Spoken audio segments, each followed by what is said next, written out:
Süt жетіштіру мол болсын ішін нықлы азық базасы топлау шарт. Үстәуіне әзірленген тірлік азығы сыйфатлы да болырға тиеш. Южный хужалығында шулай ішлейлерді. Бүгінгі күнге ел ярамдық запас білән сенаж, силос, пешен, салам топланып қойылған. Süt alу үшін біз сенаж, силос береміз. Қазір біздің сезон башында чегендерін алдық, жум бере башладық.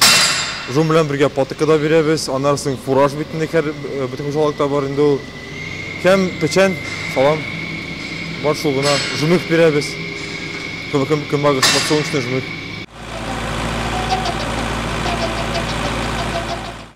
Әлі мұның білінгіне хужалықта шекленмелер. Азық базына силос салу үші дәуам ете. Тағын кукурузны 40% мейданларда урдырасы бар.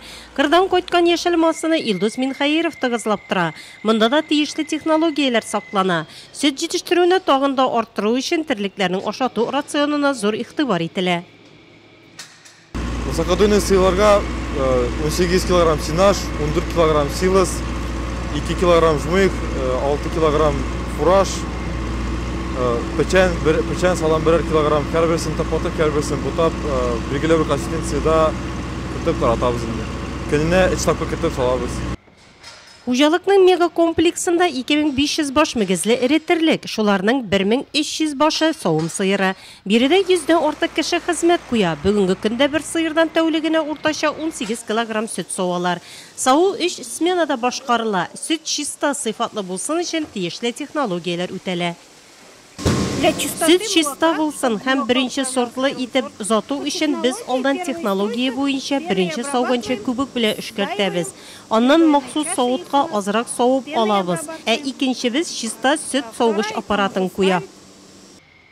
Мегакомплекста тірліктерінің осырау шартлары әйбәт, бина ішінде қыры чиста, ветеринария шараларының үз вақытында һәм түгел үтәлуі, малларны йығышлы аурулардан сақлауға, тірліктер арасында өлім кетімге юл қоймауға кетірі. Өлім кетім болмас үшін бұзауларны біз ана сыйыр қарнында ұп, башта сыйырға вакцина береміз, вакцина қадырбыз.